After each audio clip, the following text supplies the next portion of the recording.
मंगलाचरण।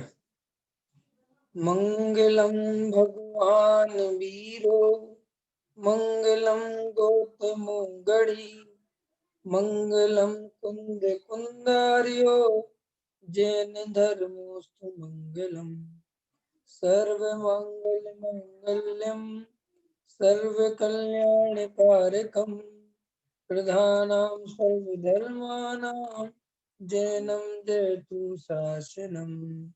आत्मज्ञान ही ज्ञान है, शेष सभी अज्ञान विश्व शांति का मूल है।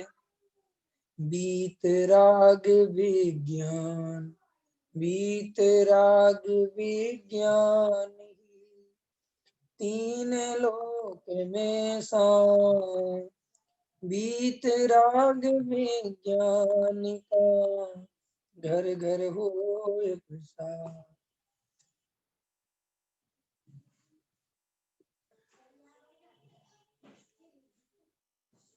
सम्यक दर्शन पूज्य गुरुदेव श्री के सम्यक दर्शन पर जो प्रवचन है उनका संकलन के रूप में एक पुस्तक है जिसमें अपना टॉपिक चल रहा है मोह क्षय करने का उपाय।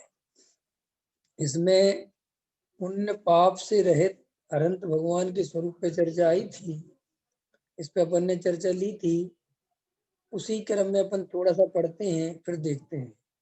अपूर्णता मेरा स्वरूप नहीं है, इसलिए अब अपूर्ण अवस्था की ओर देखने की आवश्यकता नहीं है, किंतु पूर्ण सुख दशा प्रकट करने के लिए स्वभाव में ही एकाग्रता करने की आवश्यकता है। ये थोड़ा सा ये समझने लायक है कि देखो अपूर्णता की दृष्टि से कुछ नहीं मिलने वाला, ये हमें निर्णय होना ही चाहिए। पर्याय दृष्टि से कुछ नहीं मिलने वाला। अनादि काल से जन्मों जन्मों से मैं जिस पर्याय में गया हूँ, जिस पर्याय में जीव रहा, उसी पर्याय को अपना स्वरूप मानता है। अभी वर्तमान में जैसे मैं मनुष्य हूँ, फिर मनुष्य में जैसा शरीर का रंग रूप है मैं वैसा हूँ, फिर जैसी जाति है ये मेरी जाति है, फिर जैसा परिवार है ये मेरा परिवार है, ये मेरा कुल है, ये मेरी ये है, ये इन्हीं बातों में उलझा रहता है। और उसको ये बात जीव को समझ में नहीं आती, इन बातों से मुझे कुछ नहीं मिल रहा है। क्या मिल रहा है? देखो हमारा कितना ही बड़ा कुल हो, कितनी बड़ी हमारी जाति, उससे क्या जीव के सुख का क्या संबंध है? कोई सुख नहीं है। लेकिन हम सब ये पर्याय दृष्टि करके ही अनंत दुखों को भोगते हैं। तो श्री गुरु कहते हैं कि पर्याय दृष्टि छोड़ते क्यों नहीं, क्यों बार बार अपने को पर्याय से देखता है? और ये पर्याय दृष्टि कर करके तुझे मिला क्या है? हम सबको विचार नहीं आता, यही मोह है। मोह माने क्या? जहाँ जीव विचार करने को राजी नहीं है कि मैं सुखी हो रहा हूँ कि नहीं, मैं जो कार्य कर रहा हूँ वो कार्य मैं कर सकता हूँ कि नहीं, ये जो परद्रव्य है ये मुझे सुखी बना भी रहे हैं कि नहीं, ये जहाँ विचार नहीं चलता ये मोह के चिन्ह है। मोह माने जहाँ बेहोश है जीव, यहाँ बेचारा रात और दिन लगा तो है, मेहनत तो करता है, लेकिन विचार ही नहीं करता कि मेहनत सार्थक हो भी रही है कि नहीं हो रही, बस इसका नाम। और जिसका मोह मंद होता है वो विचार करता है, क्या मुझे परद्रव्य से सुख दुख मिल रहा है, क्या मुझे परद्रव्य अभी तक सुखी बना पाए हैं, मेरा जीवन आधा से ज्यादा चला गया, मुझे कुछ अभी मिला है कि नहीं मिला। और ऐसे ही अगर मैं करता रहा तो ये पर्याय पूरी जाने वाली है। तो भैया ये निर्णय करने का जो जीव को समय है, अवसर है, ये निर्णय हमें करना है, इसका नाम पुरुषार्थ है। पुरुषार्थ माने वस्तु स्वरूप की सच्ची समझ पैदा होना। जैसा वस्तु का स्वरूप है उसको गहराई से अनुभव में देखना कि वास्तविकता ऐसा है कि नहीं। देखो हमारे पास जीवन के दो पहलू हैं। एक वो पहलू है जो हम जी रहे हैं, जो हमने अपने तरीके से अपना जीवन बनाया है। एक पहलू वो है जो ज्ञानियों ने बताया है। तो ज्ञानियों ने जो बताया है उसका नाम आगम है, जिनवाणी है, तत्व है। तो अब हमारे पास दो चीजें हैं। आचार्य कहते हैं कि तुमने अपने जीवन में जो जो तुम्हें करना है, कर रहे हो या करोगे, वो तुम्हारा एक जीवन है। और एक हम तुम्हें जो बता रहे हैं, जो तुमने आज तक नहीं किया, जो हमने कर लिया है और उसका क्या आगे भविष्य है, ये तुम दो बातों को समझो। अब तुमने अपने जो जो काम करे हैं, क्या तुम्हें उन पे भरोसा है कि तुम उनसे सुखी हो गए हो, या सुखी हो रहे हो, या आगे सुखी हो जाओगे, या ये पर्याय ऐसी ही बनी रहेगी, ये संयोग ऐसे ही बने रहेंगे, ये जीवन ऐसा ही चलता रहेगा। शरीर तुम्हें पल पल बता रहा है कि मैं परिणमन मेरा हो रहा है, ये देह बुढ़ापे की ओर बढ़ रही है, जर्जर हो रही है, निरंतर दिखता है, सब दिखता है। तुम जिन संयोग के भरोसे जी रहे हो, क्या वे संयोग वैसे ही बने रहेंगे, क्या परिस्थितियां बदलेंगी नहीं? तो श्री गुरु कहते इन सब पे विचार करने को जो जीव राजी हो जाए, जो सुनने को राजी हो जाए, बस वो जीव मोह का क्षय कर सकता है। और जो जीव अपनी ही धुन में लगा हुआ है, पूजा भी कर रहा है, भक्ति भी कर रहा है, स्वाध्याय भी कर रहा है, लेकिन विचार कुछ नहीं कर रहा, और बस काम काम काम काम काम काम काम, सुबह 2 घंटे पूजन, 2 घंटे स्वाध्याय, फिर भोजन, फिर स्वाध्याय। श्री गुरु कहते ऐसे जीवन भर भी चला जाएगा तो भी आत्मा नहीं मिलेगा। तो आत्मा मिलता कैसे है? आत्मा किसी क्रिया कांड से ना मिले, यह आत्म अभिराम। आत्मा किसी परद्रव्य के कार्यों से नहीं मिलता, कोई शारीरिक परिश्रम से नहीं मिलता, कोई व्रत उपवास से नहीं मिलता, कोई स्वाध्याय क्षेम बढ़ाने से नहीं मिलता। फिर कैसे मिलता है? जो जीव तत्व विचार करते हैं उनको मिलता है। और तत्व विचार करने की कोई कंडीशन नहीं है, तुम घर में बैठ के करो, घर के बाहर बैठ के करो, बाजार में करो, जंगल में, जहां कर सको करो, तत्व विचार करो। तो जो जीव तत्व विचार में उद्यमी होंगे उनके मोह क्षय हो जाएगा, और जो जीव तत्व विचार ही नहीं करेंगे उनका मोह क्षय नहीं होगा। अब देखो क्या कहते हैं, अपूर्ण अवस्था की ओर देखने की आवश्यकता नहीं है। क्यों नहीं है? क्योंकि अपूर्णता देखने से कुछ लाभ नहीं है। मैं अपने को मनुष्य मानता हूँ, इससे लाभ क्या है? मैं अपने को भ्रम से ये शरीर वाला मानता हूँ, इससे लाभ क्या है?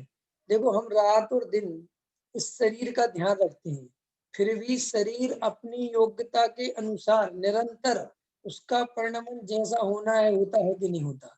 कोई भी जीव इस पर्याय में कितना ही एकत्व करे, ममत्व करे, वो पर्याय फिर भी क्षय को प्राप्त होती है। तो श्री गुरु कहते हैं कि तुम निर्णय करो कि अपूर्णता की ओर देखने से लाभ क्या है।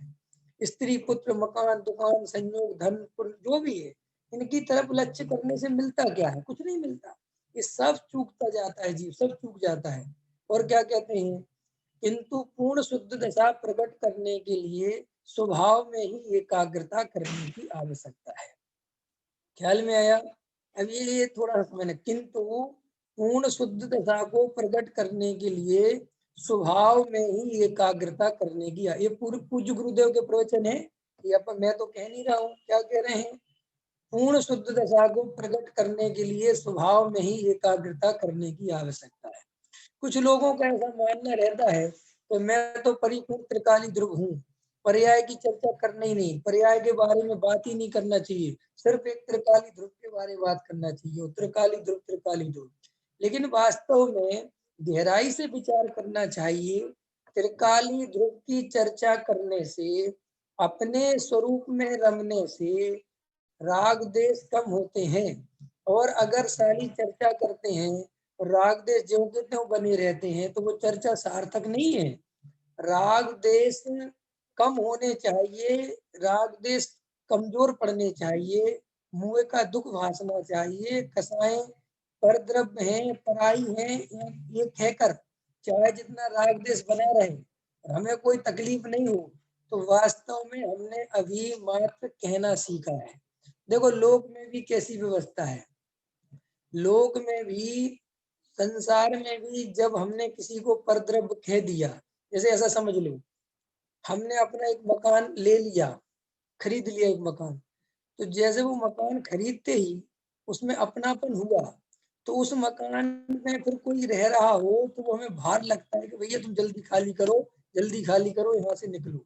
कोई क्या रहने दो, आपको अभी थोड़ी रहना है, कि भैया हमें रहना हो चाहे नहीं रहना हो, लेकिन हम मकान खाली नहीं, खाली करवाएंगे।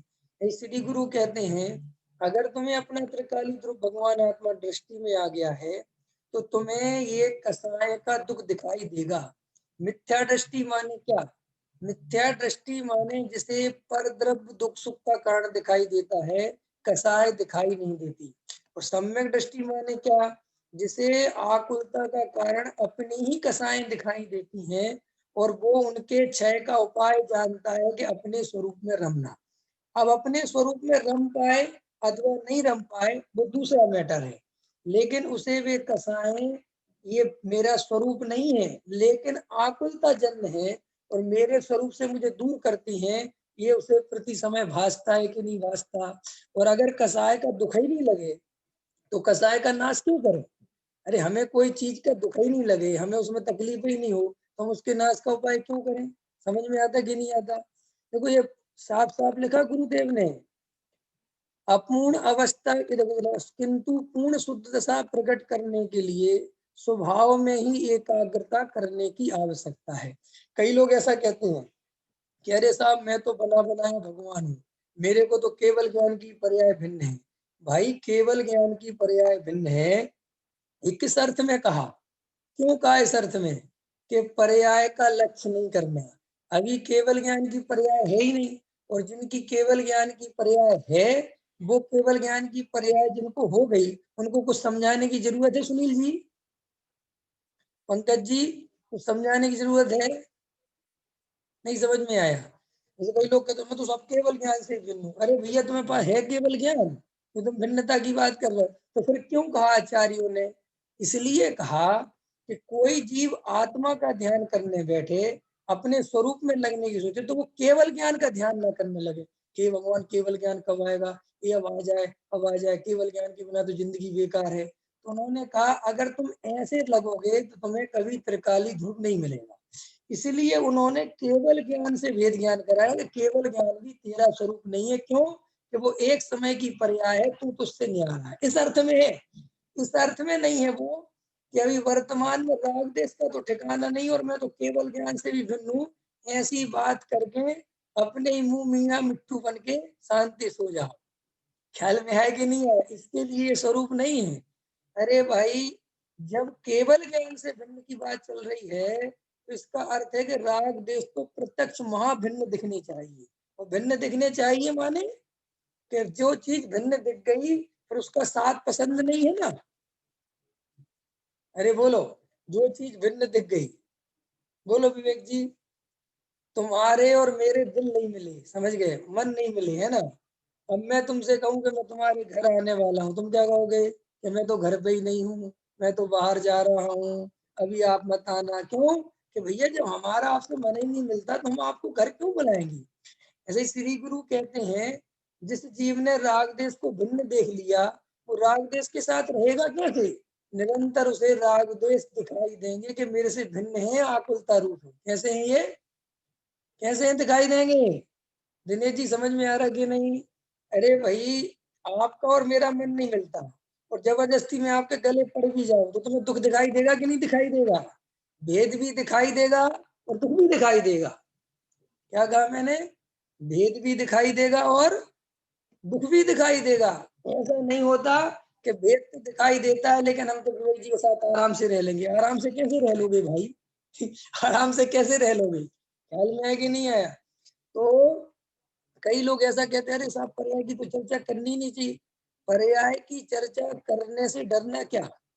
जिसे अपना त्रिकाली ध्रुव पता है वो पर्याय की चर्चा से नहीं डरता, पर्याय दृष्टि से डरता है। क्या कहा मैंने?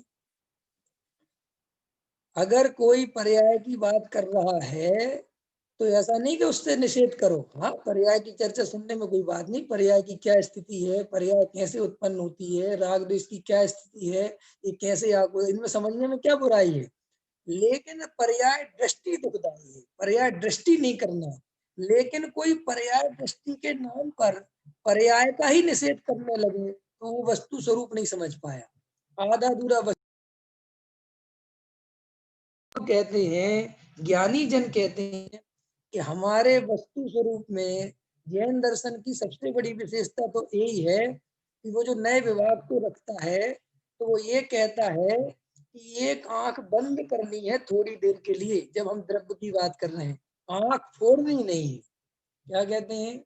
एक तो है आंख फोड़ना कि पर्याय है ही नहीं, और एक है कि साहब पर्याय है तो लेकिन देखने लायक नहीं है। देखने का अर्थ भी जैन दर्शन में देखने का अधिकतर अर्थ दृष्टि होता है। दृष्टि माने श्रद्धा। पर्याय देखने लायक नहीं है का अर्थ है पर्याय श्रद्धान करने लायक नहीं है। देखने लायक कर देगी तो वो दिख जाए, अरे वो तो दिखेगी। सर्वज्ञ को सारी पुद्गल की पर्याय दिख रही कि नहीं? अरे बोलो, सारे जगत के जीवों के मोह राग दोष की पर्याय दिख रही कि नहीं दिख रही? दिख रही, उसमें क्या दिक्कत है? लेकिन उन पर्यायों का श्रद्धान तो नहीं है उनको। बस ऐसे ही पर्याय की चर्चा से ही डरते हैं जो लोग, या जो जो कहते हैं पर्याय, तो इसका मतलब तुम्हारी द्रव्य की दृष्टि बहुत कमजोर है। क्योंकि जिनकी द्रव्य की दृष्टि मजबूत होती है वो पर्याय की चर्चा से बिल्कुल नहीं डरते। जैसे अब करे मत करो तो इसका मतलब तुम डरते हो, तुम्हें अंदर घबराहट होती है, तुम्हारा निर्णय कमजोर है। अभी कोई विद्वान ऐसी बात करे करे जो रात्रि भोजन करते हैं, ऐसा करते हैं, ऐसा करते हैं, ये खाते तो पापी हैं, उनको तो कुछ कोई बात नहीं, उस दृष्टि से वो चर्चा योग्य है। लेकिन उसमें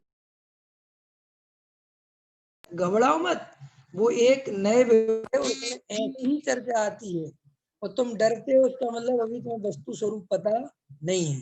तुम्हारे पास जिस बात को मुक्त कर देते हैं तुम उसी पानी में बहने लगते हो। किसी ने द्रव्य को मुक्त कर दिया तो थोड़ी देर के लिए द्रव्य दृष्टि वाले बन गए। फिर किसी ने पर्याय को मुक्त कर दिया तो पर्याय पर्याय की बातें करने लगे। किसी ने क्रियाकांड को मुक्त कर दिया तो क्रियाकांड में बहने लगे। इसका अर्थ क्या है कि तुम्हारा कोई खुद का कुछ भी निर्णय नहीं है। जिनका निर्णय मजबूत होता है, जिनकी सच्ची द्रव्य की दृष्टि होती है, उन्हें पर्याय की चर्चा करो तो भी द्रव्य दिखता है, क्रियाकांड की चर्चा करो तो भी द्रव्य दिखता है। द्रव्य दिखता है माने द्रव्य की दृष्टि बनी रहती है, और कोई द्रव्य की चर्चा करे तो भी द्रव्य दृष्टि बनी रहती है। लेकिन जो वक्ता के अधीन है, जो वक्ताओं के ही अधीन चल रहे हैं, कि जब वक्ता ने द्रव्य को मुक्त किया तो हाँ मैं तो बना बनाया भगवान, और जब वक्ता ने कह रहे ऐसे थोड़ी भगवान होते हैं, काहे के भगवान हो, रागी द्वेष, अरे अच्छा मैं तो रागी द्वेषी हूँ भैया, आपने सही कहा। फिर किसी ने कहा रे सुनो, ये रागी द्वेषी तो बाद में कर लेना, अभी तो तुम रात में पानी पीते हो, भूल जाओ सम्यक दर्शन। अरे पंडित जी बात तो आप सभी सही कह रहे हो, मैं तो रात में पानी पीता हूँ, तो अभी तुम्हारा कुछ भी निर्णय नहीं है। तो फिर ऐसे तीन तरह के पंडित जी टकराए तुम्हें, तो क्या करना, तीनों तरह की बातें सुनना। वस्तु स्वरूप में नए विभाग दिया गया है कि अपेक्षा कथन है, कोई बात नहीं, इसकी मुख्यता है, लेकिन देखने लायक तो अपना त्रिकाली ध्रुव ही है, सदा काल आश्रय करने योग्य तो वो ही है। जैसे अब भरत जी सम्यक दृष्टि है, तो उनके जीवन में जो जो प्रसंग बनते होंगे, लेकिन अंदर में तो भगवान ही ऊर्ध रहेगा कि नहीं रहेगा। तो जिनको ज्ञाय भगवान आत्मा ऊर्ध रहता है, वो पर्याय का निषेध नहीं करते, पर्याय दृष्टि का निषेध करते हैं। क्या कहा मैंने? वो पर्याय का निषेध नहीं करते। पंकज जी समझ में आया? पर्याय दृष्टि का निषेध करते हैं। वो राग देश की चर्चा करने से नहीं डरते, ये राग देश मेरे हैं, ये मैंने किए, ये मेरा स्वरूप है, ये मेरी वस्तु है, उसका निषेध करते हैं। गुरुदेव पुण्य पाप का निषेध नहीं करते, पुण्य पाप की दृष्टि का निषेध करते। क्या समझ में आया? ये सारी चर्चा चल रही है चौथे गुण स्थान के लिए, और चौथा गुण स्थान माने सम्यक दर्शन। और सम्यक दर्शन किसकी पर्याय है प्रमोद जी? श्रद्धा गुण की, के चारित्र्य गुण की, के ज्ञान गुण की, किसकी पर्याय है सम्यक दर्शन? श्रद्धा गुण की। तो सारी ताकत काय पे लगानी है? श्रद्धा पे। श्रद्धा का दूसरा नाम क्या है? अभिप्राय। तो भाई साहब, अभिप्राय बदलने का नाम सम्यक दर्शन है। तो सारी बात इतनी सी है कि पुण्य पाप राग द्वेष क्रोध मान माया लोभ व्रत शील संयम इत्यादि, इन सब का कोई ना निषेध है ना पक्ष है, इनका दृष्टि से निषेध है। इनकी दृष्टि नहीं होनी चाहिए, इनको अपना स्वरूप नहीं मानना चाहिए, ये मैंने किए, ये मेरे द्वारा किए गए, ये नहीं होना चाहिए। तो इसलिए जो केवल ज्ञान से भी भिन्नता की चर्चा है, वो केवल ज्ञान का लक्ष्य लेके जीव साधना नहीं करे, इसलिए चर्चा है। क्यों? कि अगर कोई जीव सम्यक दर्शन की तरफ सोचेगा, मुझे सम्यक दर्शन कब होगा, सम्यक दर्शन कब होगा, ऐसे जीव को सम्यक दर्शन होगा कि नहीं होगा? बोलो, क्यों क्यों नहीं होगा? कि सम्यक दर्शन की शर्त क्या है? सम्यक दर्शन किसका नाम है? मैं परिपूर्ण ज्ञायक तत्व हूँ। मैं एक त्रिकाली ध्रुव हूँ, मैं सदा काल एक जैसा हूँ, मैं नित्य हूँ, अखंड हूँ, अविनाशी हूँ, मैं प्रमत्त नहीं हूँ, मैं अप्रमत्त नहीं हूँ, मैं ऐसा अपने स्वरूप का परिपूर्णता का भान ही तो सम्यक दर्शन है। और जो जीव सम्यक दर्शन कब होगा, सम्यक दर्शन कब होगा, ऐसी माला जप रहा है उसे कैसे सम्यक दर्शन होगा। सम्यक दृष्टि माने क्या, जिसे सम्यक दर्शन भी नहीं चाहिए। सम्यक दृष्टि माने क्या, जिसे केवल ज्ञान भी नहीं चाहिए। अब आप कहोगे तो फिर मुनिराज भी छत्रगुड़ स्थान में आके तो ये भावना होती है उनकी कि श्रेणी चढ़ू के सुनो, वो राग है। क्या है वो भावना हुई, वो राग है। सम्यक दर्शन हो जाए वो राग है, लेकिन ये सम्यक दर्शन हो जाए इस राग को भी जीव हे माने तब सम्यक दर्शन। क्या कहा, ये जो सम्यक दर्शन हो जाए ऐसा भाव उठा, तो उस भाव में भी क्या समझना चाहिए कि ये भी राग है और ये भी मेरा स्वरूप नहीं है और ये भी भावना करने लायक नहीं है, मैं तो अखंड द्रव्य हूँ। ऐसा करने पर भी परिणाम तो हुए बिना नहीं रहेंगे। क्यों कि जब हम निचली भूमिका में रहते हैं तो वहां पर जिस टाइप की अंदर भाव रहते हैं वो वैसा राग उमड़ता है। अगर अपने स्वरूप में भी रमने का भाव है तो बार बार राग आएगा, अरे भैया एकांत कब मिलेगा, अपना स्वरूप कब मिलेगा, ये सब भाव आएंगे। लेकिन इन भावों को भी सम्यक दृष्टि ये मानता है कि ये भी मेरा स्वरूप नहीं है। इसीलिए केवल ज्ञान को भी भिन्न कहा। तो कई लोग ऐसे सुनने में आते हैं, अरे साहब पर्याय की चर्चा करने में कोई फायदा नहीं है, सिर्फ अखंड त्रिकाली ध्रुव की करो। तो भैया ध्रुव की ही चर्चा हो रही है, पर्याय का स्वरूप भी ध्रुव के लिए बता, पर्याय का स्वरूप भी काहे के लिए बताया जा रहा है, ध्रुव के लिए, चैतन्य के लिए। अगर कोई जीव पर्याय दृष्टि करता है तो वो समझ लो पहले ही से चल ही रही है, करने की तो बात ही नहीं, फिर भी मान लो तो वो पर्याय की चर्चा उसके लिए कहते कि मत करो। लेकिन जैसे सच्चा ध्रुव का स्वरूप समझ में आ गया, उसके सामने तो तुम पुद्गल की भी चर्चा करो तो भी उसकी नजर कहाँ रहेगी, ध्रुव पे रहेगी। कोई डरने की बात नहीं, उसमें निषेध नहीं। और जैसे सोने के अपन कंगन बनवाए, उसका अंगूठी बनवाए, फिर उसका हार बनवाए, उसका और कुछ भी बनवाए, लेकिन जिसकी दृष्टि सोने के वजन पे है उसको उसकी पर्यायों से क्या फर्क पड़ता है, कोई फर्क पड़ता है। बोलो पंकज जी। हैं, आप सुनार के पास गए, ठीक है, आपकी पत्नी को आपने कहा कि 10 ग्राम का 50 ग्राम का सोने का ये बनवा लो। आप तो उससे क्या कहते हो सुनार से कि भाई ये 50 ग्राम का बनाना है, तो वो आपकी पत्नी को डिजाइन दिखाता है, तो आपका डिजाइन में कोई इंटरेस्ट है सचिन जी। अपन कोई डिजाइन पसंद करते हैं, हमें क्या लगता है, लेकिन अपनी नजर कहाँ रहती है कि 50 ग्राम से ज्यादा नहीं होना चाहिए। ख्याल में आया कि नहीं आया, ये कहलाता है द्रव्य की दृष्टि। अब वो उसमें 1000 डिजाइन दिखाता है, हमें क्या दिक्कत है, देखो खूब देखो, लेकिन वजन कितना होना चाहिए सुनील जी, 50। ऐसे श्री गुरु कहते तुम खूब चर्चा पर्याय की करो, दृष्टि किसकी होनी चाहिए, द्रव्य की परिपूर्णता है। खूब खूब इसमें का निषेध करने की बात क्या है, डरने की क्या बात है। तो देखो इसमें गुरुदेव खुद ही ले रहे हैं, किंतु पूर्ण शुद्ध सा प्रकट करने के लिए स्वभाव में ही एकाग्रता करने की आवश्यकता है। देखो भैया, स्वभाव में एकाग्रता करने का भाव ज्ञानी को आए बिना नहीं, क्योंकि ज्ञानी जानता है कि ये वर्तमान में जितनी कसाय चल रही है पर्याय में प्रणति में, इस कसाय का अंत अपने स्वभाव में ही रमने से होगा।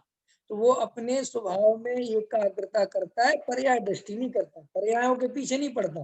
किसके पीछे पड़ता है, अपने स्वरूप के पीछे। निषेध किसका होना है, कसायों का। पढ़ना किसके पीछे है, रमना किसमें है, अपने स्वरूप में। तो देखो शुद्ध दशा प्रकट करने के लिए स्वभाव में ही एकाग्रता करने की आवश्यकता है। शुद्ध दशा बाहर से प्रकट नहीं होती, स्वभाव में से ही होती है। एक और प्रश्न आता है, पर्याय कहाँ से आती है, पर्याय पर्याय में से आती है। कौन बताएगा, सिखा जी को इससे पूछो। बताओ अनुरंजन जी, पर्याय पर्याय में से आती है कि द्रव्य में से आती है विवेक जी बताओ किसमें से आती है पर्याय। भाई पर्याय पर्याय में से आती कि द्रव्य में से आती, बोलो। अब सब लोग सोचने में पड़ गए। मैं ये कहता हूँ ये व्यर्थ के प्रश्न है। मेरी नजर में 1 रुपए की कीमत नहीं इस प्रश्न का, 1 रुपए, और लोग इस पे गोष्ठियां करते फिरते हैं। बताओ सोने का कंगन कहाँ से बना? सोने में से बना कि कंगन में से कंगन बना? बताओ कहाँ से बना? लगाओ इस पे, बुलाओ वैज्ञानिक, दुनिया भर के बुलाओ, जो बुला सको वो बुलाओ। और लोग लगे हुए इन बातों में। मैं तो मजा आता है ऐसे लोग ही बातें सुन के, कहाँ कहाँ दिमाग उलझा के रखते। अरे भैया, एक ज्ञान दर्शनमयी वस्तु है, चाहे उसको त्रिकाली ध्रुव कहो, चाहे बना बनाया भगवान कहो, चाहे परम पारणामिक भाव कहो, चाहे त्रिकाली ध्रुव कहो, चाहे अनादि अनंत नित्य कहो, कितने नाम दे सकता हूँ? 1000 नाम है ना तीर्थंकर के, है 1000 नाम है इसी त्रिकाली ध्रुव के। तुम्हें जो पसंद हो वो रख लेना, लेकिन वहां ज्ञान दर्शन के अलावा कुछ नहीं है। क्या कहा मैंने? कुछ नहीं का अर्थ जो हमारे अनुभव में आ रहा है वो ज्ञान ही अनुभव में आ रहा है। इसलिए आचार्यों ने ज्ञान को भी आत्मा कहा। आत्म ज्ञानम स्वयं ज्ञानम, आत्मा ज्ञान के अलावा कुछ नहीं है। क्यों? कि भाई ज्ञान के अलावा जीव को कुछ दिखता ही नहीं। अंदर क्या दिखता है बताओ? बताओ महेश जी, क्या दिखता है? सत्ता के नाम पे क्या दिखता है? सत्ता के नाम पे 3 चीजें जीव को दिखती हैं, शरीर, राग और ज्ञान। क्या दिखता है? बोलो सचिन जी। अपनी सत्ता के नाम पर क्या दिखता है? क्या दिखता है आपको सत्ता के नाम पर? सत्ता के नाम पर सब 3 चीजें दिखती हैं, शरीर, फिर अंदर के कसाय के परिणाम, और फिर ज्ञान उनको जानने वाला। इसके अलावा वहां कुछ है ही नहीं। है ही नहीं माने हमें इसके अलावा और कुछ अनुभव में नहीं आता।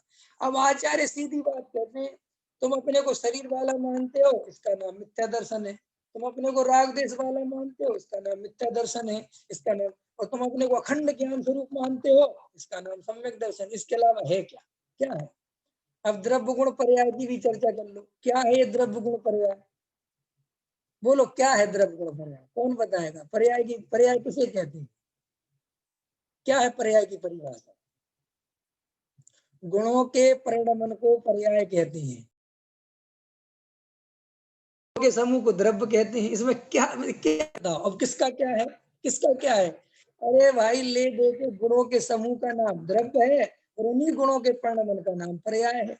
अब पर्याय द्रव्य में से नहीं आती, ये प्रश्न ही कुछ काम के नहीं है। हम तो कहते हैं कि अगर पर्याय पर्याय में से आती है तो क्या पर्याय एक पहले पर्याय खड़ी हुई थी जिसमें से पर्याय निकल के आई? तो कोई अलग से पर्याय खड़ी थी, उसमें से पर्याय निकल के आई, फिर वो द्रव्य कहीं अलग पड़ा था? ऐसा वस्तु स्वरूप नहीं है। ये सब व्यर्थ के उलझने की बातें हैं।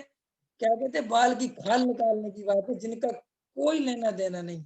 मेरे से कभी कभी ऐसे जब कोई गहरे मुमुक्षु मिल जाते ना, गहरे मुमुक्षु खतरनाक वाले, मैं इन लोगों से बहुत दूर रहता हूँ। मैं कहता भाई साहब तुम अपना ध्रुव तुम अपने ही पास रखो, मुझे नहीं चाहिए। कि क्यों? कि सब प्रयास से तो वो सदा काल ऐसा रहता है, तो एकदम बिल्कुल न्यारा रहता है, वो तो ऐसा ऐसा ऐसा। क्या है ये सब? क्या न्यारा रहता है? भाई अखंड ज्ञान को देखना इसका नाम द्रव्य है, और खंड खंड ज्ञान को देखना इसका नाम पर्याय है। इसमें कुछ नहीं। और बोलो, एक में अखंड त्रिकाली ध्रुव। तो त्रिकाली ध्रुव का मतलब क्या? कि जो जानन जानन जानन जानन जानन जानन जानन जानन जानन चल रहा है, इसका नाम द्रव्य। और जो जानने में आ रहे हैं वो सब गेय के परिणमन है। वहां आचार्य कहते हैं कि ये जो सदा काल एक रूप है, ये ज्ञानी तो एक रूप, इसका नाम त्रिकाली ध्रुव है। अब पर्याय कहाँ से निकलती है, किसमें जाती है, ये विषय ही नहीं है जीव को समझने के लिए। इनमें कोई दम ही नहीं है, क्योंकि इससे तुम्हारे कोई प्रयोजन की सिद्धि नहीं होती। चलो मैं इसके लिए उदाहरण देता हूँ। तुम्हें पता चल गया कि पर्याय द्रव्य में से नहीं आती, पर्याय पर्याय में से आती है। ठीक है शिखा जी, है विवेक जी, पता चल गया पर्याय पर्याय में से आती है, द्रव्य में से नहीं आती, अथवा द्रव्य में से आती है। क्या क्या मिल गया तुम्हें? सम्यक दर्शन हो गया इससे? कुछ विशेष मिल गया क्या इससे? बट ये बात में समझ में आ गई कि पर्याय पर्याय में से आती है, तो क्या मिल गया इससे? क्या होता है? इससे कोई द्रव्य अनुभव में नहीं आता, और या पर्याय पर्याय में से आती है अथवा द्रव्य में से, इससे कुछ नहीं होता। अरे सीधी सी बात है, द्रव्य के परिणमन का नाम ही पर्याय है। फिर क्या है कि जो परिणमन हो रहा है, जो पर्याय आ रही है निरंतर, उन पर्यायों को न देख के, उन पर्यायों को भी जो जानने वाला ज्ञायक भगवान आत्मा है, उसकी ओर देखना, बस इसका नाम द्रव्य दृष्टि है। और उस ज्ञान में जो जो गेय झलक रहे हैं, चाहे वो मोह, राग, द्वेष, क्रोध, मान, माया, लोभ, घर, दुकान, मकान, स्त्री, पुत्र, शरीर, संयोग, ये ना मेरा स्वरूप है और ना ये मेरी वस्तु है। इन दो बातों के बीच में जो जीव भेद ज्ञान करता है, ये पुरुषार्थ है। इसके अलावा कुछ पुरुषार्थ नहीं समझ में आता मेरे को। और मैं बना बनाया भगवान हूं, तो क्या हो, करना क्या है? चलो बने बनाए भगवान, अब करना क्या है? क्या वो बने बनाए भगवान माने ज्ञान की प्रतिपल उठे तरंग? ये कुंद कुंद देव का उत्तर है। ये कुंद कुंद देव ने जब पूछा कि हे जिनेन्द्र परमात्मा, ये अज्ञानी जीव जब पूछता है ये जीव अप्रतिबुद्ध कब रहता है, इसको प्रतिबुद्धपना कब आता है, तो ये उत्तर है उसका कि ये जब जीव, इसका पद्यानुवाद है ये पूजा। ज्ञान कई प्रतिपल उठे तरंग, झांकता उसमें आत्म राम। अरे आबाल सभी गोपाल, सुलभ सबको चिन्मय अभिराम। भाई इतनी इस लाइन में ही तो सब कुछ है कि क्या है कि ज्ञान की प्रतिपल उठे तरंग। तरंग माने वो पर्याय, वो जानने वाली पर्याय। जागता उसमें आत्म राम, कि वो पर्याय ना समझ के यही समझो कि यही यही है वो द्रव्य, यही है वो आत्मा, क्योंकि आत्मा कोई इससे भिन्न नहीं है। यही तो वो आत्मा है जो जानना जानना जानना। और क्या है? अरे आबाल सभी गोपाल। किस तरह से देखो तो यह जीव बूढ़े से लेके बच्चे से लेके आबाल गोपाल सबके अनुभव में आ रहा है, क्योंकि सभी जीव जानने देखने का काम कर रहे हैं। फिर क्या है कि महाराज जब सभी जीवों को आत्मा अनुभव हो रहा है तो ये जीव मिथ्या दृष्टि क्यों है? तो उसका उत्तर देते हैं, किंतु पर सत्ता में प्रतिपद।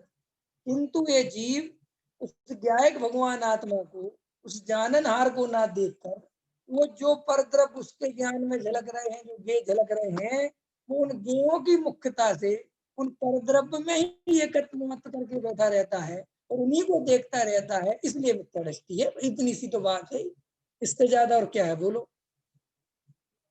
अब बोलो द्रव्य गुण पर्याय में क्या दिक्कत है? द्रव्य में कितने गुण हैं अपने संजय जी? कितने गुण है जीव में? अनंत गुण। मैं तो अनंत गुणों का धनी। तुम्हें कितने गुण दिख रहे हैं? तुम तो अपनी बताओ। वो तो अनंत गुण है, तुम्हें कितने दिख रहे हैं? तुम्हें बताओ। तुम्हें 10-50 दिख रहे हैं कि सिर्फ ज्ञान दिख रहा है? अरे आत्मा का शुद्ध जो स्वभाव है वो ज्ञान में ही झलकता है, क्योंकि ये मोह राग द्वेष तो बेकार है, ये तो जीव का स्वभाव है नहीं। अगर जीव का असली स्वभाव पकड़ना हो कि जीव का वर्तमान में असली स्वभाव कौन सा है, किससे जीव को पहचाना जाए, तो वो कहते हैं जो जानने देखने वाला है ये प्योर शुद्ध है, इसमें किसी भी प्रकार की अशुद्धता नहीं है। बस वो जो, यही तो जीव को केवल ज्ञान तक ले जाएगा, यही तो मोक्ष पहुंचाएगा। अगर जीव पूरा ही विकारी हो जाता तो फिर जीव केवल ज्ञान तक कैसे पहुंचता? इसलिए वो कहते हैं कि जीव पूरा विकारी नहीं है, जीव में अभी ऐसा स्वभाव वर्तमान में प्रकट है कि अगर जीव उसकी तरफ दृष्टि कर ले, उसको अपना स्वरूप मान ले, तो केवल ज्ञान आ जाएगा, अनंत शुद्धता आ जाएगी। ख्याल में आगे कि नहीं आ गया? जैसे अपन सब लोग में भी दुनिया में होता है ना, ऐसा हाथ पैर टूट गए, ये टूट गया, तो सब टूट गया, लेकिन जो 10 प्राणों से जीवित रहने वाली इंद्रियां हैं वे अभी ज्यों की त्यों हैं, तो ये जीव बचा रहेगा, डरो मत। हाथ पैर टूट गए फिर भी जिंदा रहेगा और धीरे धीरे इसका सब ठीक हो जाएगा। ऐसे ही श्री गुरु कहते हैं कि तुम जानने वाले को पकड़ो, क्योंकि तुम्हें प्रकृति में अगर कोई वरदान मिला है तो वो जानने देखने की जो शक्ति प्रकट है वो तुम्हारा वरदान है। इसी का नाम है संगी पंचेंद्रीपना। इसीलिए कहते हैं दुर्लभ पर्याय, कि क्यों? कि इसमें जो तुम्हारे ज्ञान का विकास हुआ है, ये तुम अगर चाहो तो केवल ज्ञान को ला सकते हो। ख्याल में है कि नहीं आया? ख्याल में आया कि नहीं आया? जैसे लोग में होते हैं ना कि तुम्हारे पिता ये जो पूंजी छोड़ गए है ना, अगर तुम चाहो तो इसको करोड़ों रुपए में बदल सकते हो। ऐसे ही श्री गुरु कहते हैं जो तुम्हारे पिछले पिछले जन्मों से तुम निकल के इस जन्म में आए हो और जो संगी पंचेंद्री हुए हो, इस संगी पंचेंद्री में तुम्हें जो विषय भोग संयोग इनकी कोई कीमत नहीं है, ये तो बकवास है। असली जो तुम्हें मिला है वो ज्ञान स्वभाव मिला हुआ है, और उसमें सामर्थ्य मिली हुई है कि तुम चाहो तो ज्ञान से ज्ञान को देख सकते हो। क्या कहा मैंने? दिनेश जी समझ में आ रहा कि नहीं आ रहा? अभी वर्तमान में हमें सामर्थ्य मिली है कि ज्ञान से किसको देख सकते हो? ज्ञान को। चींटी, मच्छर, असंगी जीव, ये बेचारे ज्ञान से ज्ञान को नहीं देख सकते। ये सिर्फ बाहर तो देख सकते हैं, लेकिन अपने स्वरूप को नहीं देख सकते। और हमें अपनी सामर्थ्य कैसी मिली है कि हम ज्ञान से ज्ञान को देख सकते हैं। और अगर हम ज्ञान से ज्ञान को देखें तो केवल ज्ञान हो जाएगा। भाई, अब हम सब तो ठीक है, हम सब केवल ज्ञान के साथ तुम्हें केवल ज्ञान की तरफ ध्यान नहीं देना। हम तो तुम्हें सिर्फ ये बता रहे हैं कि इसके बदले क्या क्या होगा। तुम्हें तो अपने स्वरूप में ही ताकत लगानी है। और किस आधार से ताकत लगानी है कि मैं हूं अपने में स्वयं पूर्ण, पर की मुझ में कुछ गंध नहीं। क्योंकि पुरुषार्थ तभी जगता है जब जीव को अंदर ऐसा लगे कि मैं समर्थ वाला हूँ, शक्ति वाला हूँ, मैं अपना कार्य कर सकता हूँ, मुझे किसी दूसरे की आवश्यकता नहीं है। और मोक्ष मार्ग तो उन्हीं जीवों का प्रशस्त होता है जो जीव अंदर में ऐसी सामर्थ्य लेके चलते हैं कि मैं अखंड परिपूर्ण त्रिकाली ध्रुव हूँ, मुझे किसी की आवश्यकता नहीं, मुझे कोई परद्रव सुखी दुखी नहीं कर सकता। ऐसे जिनके अंदर समझ लो वीर्य उछलता है, पुरुषार्थ उछलता है, वे जीव आत्मानुभव का कार्य कर पाते हैं। और जो जीव सुख के नाम पर परद्रव्य की ही दृष्टि रखते हैं, संयोग की दृष्टि रखते हैं, अगर पत्नी नहीं होगी तो क्या होगा, बच्चे नहीं होंगे तो क्या होगा, मकान, बस वो श्री गुरु कहते हैं ये तो रोने वाला है, इसको आत्मानुभव नहीं हो सकता। आत्मानुभव माने वो जीव तो ये कहता है लाखों वर्षों तक जीऊं या मृत्यु आज ही आ जावे, लक्ष्मी आवे या नहीं आवे, समझ गए हैं? ये ऐसे ऐसा जिनको अपने ध्रुव पे भरोसा नहीं है उनको आत्मा कैसे मिलेगा? तो देखो भाई, ये निर्णय करो, बात को पकड़ो कि ज्ञान, राग और शरीर, इनके अलावा जीव को कुछ नहीं है। उन इन तीनों में शरीर के बाद वो बाहर के संयोग, वे तो प्रत्यक्ष न्यारे हैं। इस शरीर भी देखा जाए तो प्रत्यक्ष न्यारा दिखता है, क्योंकि इसको परिणमन अपन शांति से देख सकते, देख सकते कि नहीं देख सकते? अरे देख सकते कि नहीं देख सकते हैं? देखो दिखाता हूँ, देखो ये मेरी स्किन दिख रही है, दिख रही? ये खींच रहा हूँ मैं, दिख रही है? हाँ दिख रही है। देखो इसको गहराई से देखो, ये खींच रही है, दिख रही सुनील जी स्किन? अब स्किन को ध्यान से देखो, समझो कि देखो ऐसे ऐसे ऐसे ऐसे होती जाएगी, मेरा बुढ़ापा बढ़ता जाएगा, ये ऐसे ऐसे होता जाएगा, ये शरीर मुरझाता जाएगा, और स्किन ऐसी होती जाएगी। लेकिन मैं इस स्किन को जैसे अभी जान रहा हूँ वैसा तब भी जानूंगा कि नहीं जानूंगा जब ये मुरझा जाएगी कि नहीं? बोलो कि हाँ मैं तो वैसे ही जानूंगा। इसका मतलब जानने वाला अलग है, उस पर किसी चीज का प्रभाव नहीं पड़ता, न शरीर का, न राग देश का, न संयोगों का, उसका उसका किसी भी प्रकार का प्रभाव नहीं पड़ता। ज्ञान से ज्ञान को कैसे देखें, ये प्रश्न आया है। ज्ञान से ज्ञान को देखने का सीधा सा उपाय है ज्ञेयों को गौण कर देना और ज्ञान को मुक्त कर देना, ये ज्ञान से ज्ञान को देखने का उपाय है। और ये आज ही बनिया काली शेर नहीं होगा, एक ही मिनट में नहीं हो जाएगा ये काम। ये रोज निरंतर जब बैठोगे, निरंतर निमग्न होगे, तब धीरे धीरे ये दशा आएगी। लेकिन हम तो ऐसा सोचते हैं कि पंडित जी आपने कहा और बस हमें दिख जाए। सुनो भैया, ये काम ऐसा समझ लो, ज्ञान को ज्ञान में देखने का आदिनाथ रोज उपाय करते थे, 1000 वर्ष निकल गए, समझ गए थे? सहायक चायक सम्यक दृष्टि, ये जितने जितने पढ़ते हो, कितना रात रात और दिन उसी आत्मा का ध्यान करते थे, लेकिन श्रेणी नहीं चढ़ पाते थे। तो अभी ऐसे हम हमें अपना विचार करना चाहिए कि हम लोग तो कुछ कर ही नहीं रहे, ना बैठते हैं आधा घंटा तत्व विचार करने, ना आंख बंद करते हैं, 5 मिनट में तो आंख खोल के बैठ जाती है। तो हम कैसे ज्ञान को ज्ञान में देखेंगे? ख्याल में आया कि नहीं आया? उसके लिए तो भाई उस स्वरूप की अंदर में इच्छा विशेष होनी चाहिए, अपने स्वरूप के दर्शन की जिज्ञासा होनी चाहिए, लालसा होनी चाहिए, अपने स्वरूप की खुमारी होनी चाहिए, अपने गायक पे भरोसा होना चाहिए, अपने त्रिकाली ध्रुव का आनंद दिखना चाहिए, तभी तो उसमें रमने का भाव आएगा। अगर तुम्हें बाहर में ही आनंद दिखेगा, बाहर में ही मस्ती दिखेगी, तो अपने स्वरूप की मस्ती कैसे लोगे? कई लोगों को सुनने में ज्यादा मजा आता है, विचार करने में मजा नहीं ले पाते। तो ये सुनने में मजा जिनको आ रहा है, समझ लेना अभी अंतरंग बहुत कमजोर है। तो फिर मतलब हम क्या आपके चाहते हो कि हम सुने? नहीं नहीं नहीं, सुनने में मजा आना चाहिए, लेकिन इससे ज्यादा मजा अंदर स्वरूप के लिए आना चाहिए। ख्याल में ऐसा नहीं तो साहब ठीक है पंडित कल से हम रोते रोते सुनेंगे, ये नहीं कह रहे। आनंद से सुनो, लेकिन इससे अंदर ये काय के लिए बता रहे हैं कि जब एक भजन है ना, जिसकी चर्चा इतनी सुंदर वो कितना सुंदर होगा, ऐसे है ना भजन। जिसकी चर्चा इतनी सुंदर वो कितना सुंदर होगा। तो श्री गुरु कहते हैं कि तुम्हें चर्चा में आनंद आए तो ये जिज्ञासा जगनी चाहिए कि जिस ध्रुव की चर्चा करके इतनी शांति मिलती है, अगर उस ध्रुव के दर्शन हो जाए, उस ध्रुव पे दृष्टि चली जाए, उस ध्रुव में रमना हो जाए, तो कितना आनंद बरसेगा। है समझ में आया कि नहीं आया? तो देखो, शुद्ध दशा प्रकट करने के लिए, अब गुरुदेव कह रहे हैं शुद्ध दशा प्रकट करने के लिए, माने गुरुदेव ये बात स्वीकार कर रहे हैं कि शुद्ध दशा वर्तमान में प्रकट नहीं है। अगर वर्तमान में प्रकट होती तो ऐसा क्यों कहते कि शुद्ध दशा प्रकट करने के लिए, माने पर्याय की बात आ गई। प्रकट माने पर्याय। ध्रुव द्रव्य प्रकट नहीं होता, द्रव्य तो सदा काल रहता है, पर्याय प्रकट होती है, माने पर्याय का जन्म होता है। तो वो कहते हैं कि शुद्ध दशा को प्रकट करने के लिए स्वभाव में ही एकाग्रता करने की आवश्यकता है। क्लियर हुई बात? समझ में आई बात? स्वभाव की ही आवश्यकता है। माने हमें अगर अपने ध्रुव में रमना है, अपने ध्रुव में जाना है, तो अब पर्याय में शुद्ध दशा प्रकट करनी है, तो अपने स्वभाव में ही एकाग्रता करनी पड़ेगी।